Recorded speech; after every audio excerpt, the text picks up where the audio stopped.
Yo, what is up guys, Bobby King here, back again with another video, and in this video we will be ranking every single merch boot in Disventure Camp history. Which honestly wasn't that difficult of a list to make, just because 1, there's only 4 people, and 2, I feel like while every single merch boot has been pretty solid in my opinion, there really hasn't been a bad merch boot. I just feel like there's obviously one person that is way better than the rest. Again, we have 4 people to rank here, so let's just get it started. At number 4 here, we do have someone who I genuinely think could be number 2 on the list once we do get the revamped season, but until now she is going to be here at number 4, and that is Tess. In my mind, this is easily Tess's best season. Again, she's an interesting character with an interesting storyline. The problem is it doesn't really translate to entertainment, and I also feel like it's the same issue that I have with Raj from the reboot. I feel like while they both do have interesting storylines, I feel like they never truthfully get to explain it on their own. Instead, their counterparts do it. Again, with Raj it was Bowie and Wayne. For Tess, it's really just Hunter explaining her depression and all this type of stuff. Again, I really wish Tess could have had more to do on her own instead of the love triangle, but again, she was the first out of them, so yeah, that kind of sucks.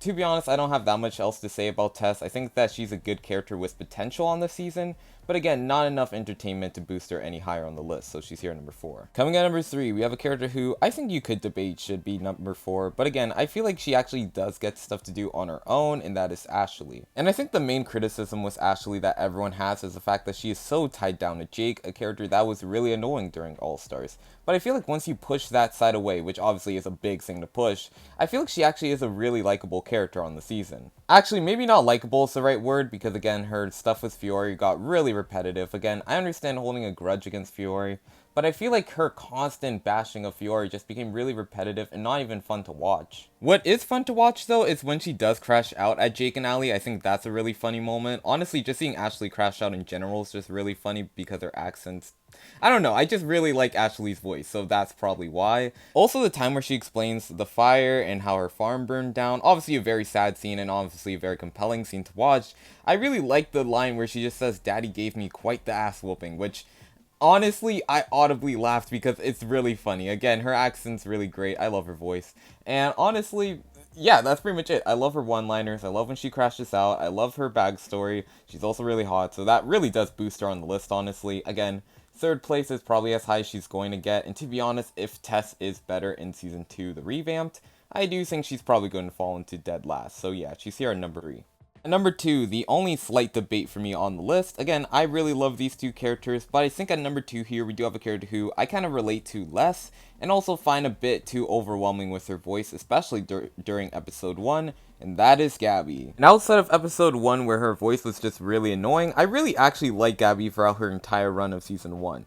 Again, I love her friendship with Drew. I know it was a small one, but I really found it sweet and cute. Again, working with Gabby's voice actor was incredible. I absolutely loved every second of it. I like her and Dan's relationship as well, and her idling out Dan after he kind of betrayed her trust was honestly really satisfying, considering the fact that I didn't like Dan, and also seeing her save Ellie, her girlfriend, was amazing TV to watch. I love also when she says, "What's up, bitches," to Lil and Ashley. I found that to be a really iconic moment.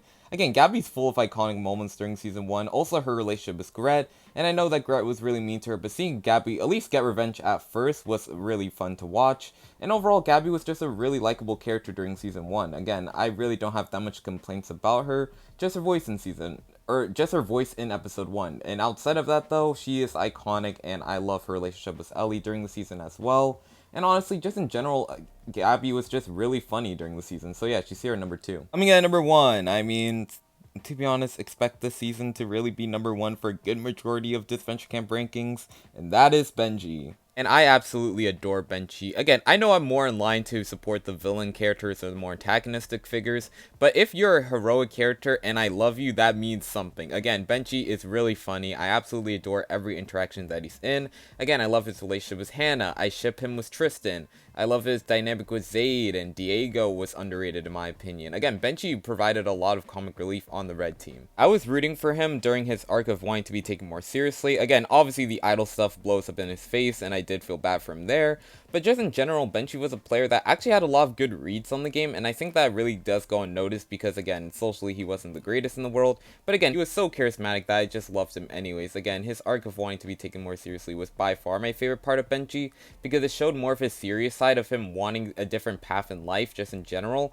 again, he doesn't want to be a lawyer, and that's why he wanted to win the show, just so, you know, once he gets the money, he can do whatever he wants, and actually make actual goals for himself, and I think that was really sweet. I also love his relationship with Jade, as I feel like a dynamic like Benji and Jade is really underrated by a lot of the fandom, and I really just think Benji was such a great friend to Jade, and it was really sweet. Again, I see a lot of myself in Benji, and that's why he is at number 1. And to be honest, even if we got 10 more seasons, he would probably be number 1 regardless, just because, again, I absolutely love Benji, so yeah, he's here at number 1. And that is the video. Thank you guys so much for watching. Hopefully you guys enjoyed the video. We are almost at 2,000 subscribers, which is kind of crazy to think about. And yeah, just stay tuned for more content. Subscribe if you like the video, and yeah, peace out. Love you guys.